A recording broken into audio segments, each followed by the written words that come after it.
Myself Sumaya Belu. In my previous videos, I've already explained you about two special angles. The first one was the central angle and the next one was the inscribed angle. The ones who have not seen, I've posted a link in the description box, so do watch it.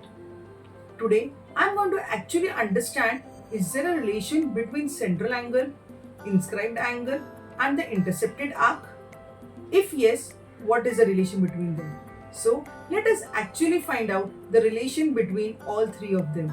But before I go on to this concept, the ones who have not subscribed to my channel, do subscribe it and click on the bell icon to get the notification as soon as I post the video. So what are we waiting for? Let's zoom into the relation between all three of them, that is central angle, inscribed angle and the intercepted arc. Students, it's really going to be very fun and interesting. In the given circle, we are having the center with point P. Now, let us take some central angle here such that the vertex of this angle lies on the center of the circle. We have got the central angle APB and this is the intercepted arc. I've placed it at 0. So here you will see 0, 10, 20, 30, 40, so on till it reaches 100 degree. So thus you can say the measurement of this intercepted arc is 100 degree. And since the intercepted arc measures 100 degree, you will definitely say without this protector only you will know the answer that the measurement of this central angle has to be 100 degree. See here, it started at 0 and came exactly on 100 degree. So here central angle and intercepted arc, both the measurements are equal. In short, I can say central angle is equal to intercepted arc.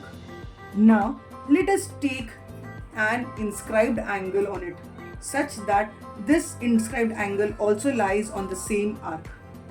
So angle ADB is an inscribed angle since the vertex is lying on the circumference of the circle, and this is also enclosed on the intercepted arc AB having the measure of 100 degree. So if the intercepted arc measures 100 degree, the inscribed angle will automatically, with calculation, it will be half of the intercepted arc. So this measurement has to be how much? 50 degree. You can see I placed it on 0 and it came exactly on 50 degree. Is there a relation between all three of them? We are told central angle and inscribed angle are equal. And now we are saying inscribed angle is half the measure of the intercepted arc.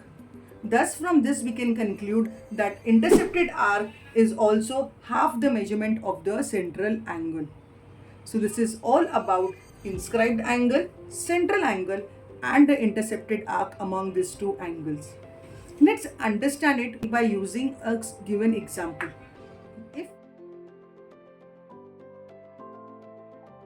If central angles measure 70 degree, how much will the intercepted arc measures? Definitely you will say if this measures 70, this will also measure 70 degree because both of them are equal. Then in that case, what will be the inscribed angle? This is 70 degree, so inscribed angle is going to be half of it. So you will say it is going to be 35 degree. Isn't it interesting, students?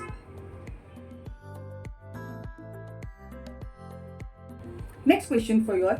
If the intercepted arc measures 130 degree, then find the measurement of the central angle and the inscribed angle so formed.